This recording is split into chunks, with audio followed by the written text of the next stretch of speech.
Hey everybody, how's it going? About a week and a half ago, I got an email from some social media person at CompTIA, and it was extending an offer of a meeting with the CEO. And I said, sure, I'd love to have a robust conversation with your CEO. It doesn't matter if we disagree on a lot of core issues. I'm more than happy to put down any of the aggravation that I may have or that you may have so that we can simply have a discussion, person to person, about what our concerns are and how we can move forward.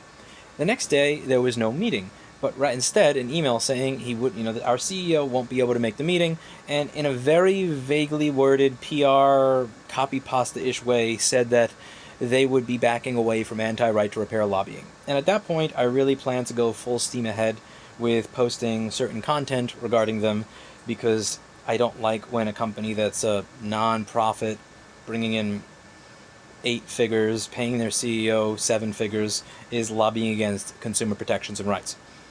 But I thought that was the end of it. Now, the thing that a few days later, someone contacts me and says, "Oh, it looks like they're lobbying against right to repair." And I said, "What? No way. No, that's not possible. This hearing that you're talking about, where they lobbied against it, is on, or they submitted testimony against it, on the 6th, and we had a discussion on the 3rd and the 2nd. No way." And so they send me the link to it, and I scroll and I see, oh, the date is February 4th. We had our conversation that you were going to stop doing this on the 2nd and 3rd. I don't like being taken for a fool, CompTIA. And just because you're not sending people in person does not mean that you're not sending letters or signing on to letters in opposition to it.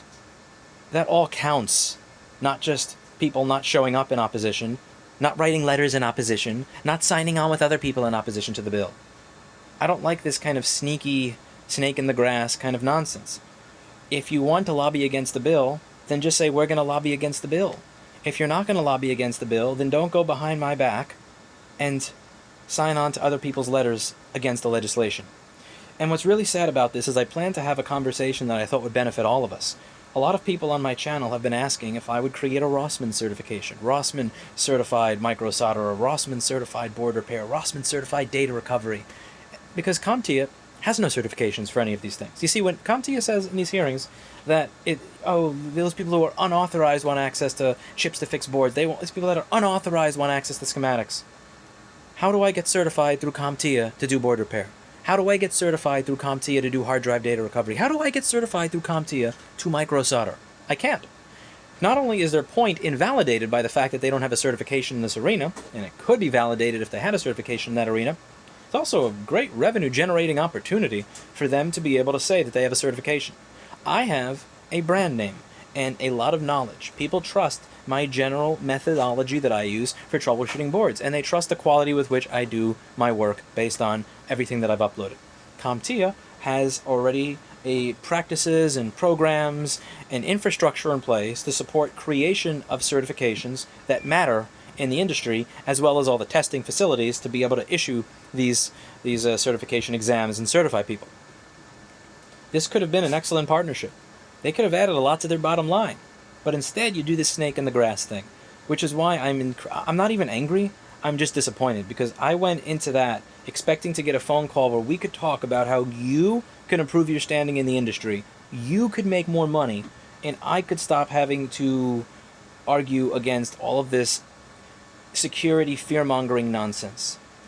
I thought that this would be good, and honestly, I thought that given that the CEO of CompTIA makes over $1 million per year for a non-profit company selling certifications that are fairly useless, people don't need to know how many FireWire 400 devices can be daisy-chained in 2015, Todd, to know how to do enterprise troubleshooting.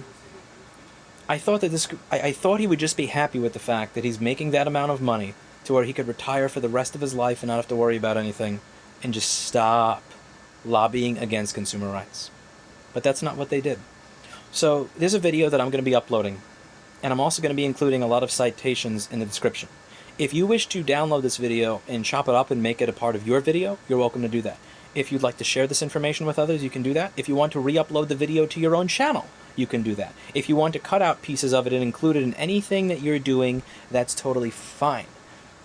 What's important to me is that the maximum number of people that could potentially be revenue generators for CompTIA cease to be revenue generators for CompTIA as a result of A, the anti-repair lobbying, and B, the dishonesty regarding stopping the anti-repair lobbying. I don't appreciate when someone says they're going to do one thing and does the other.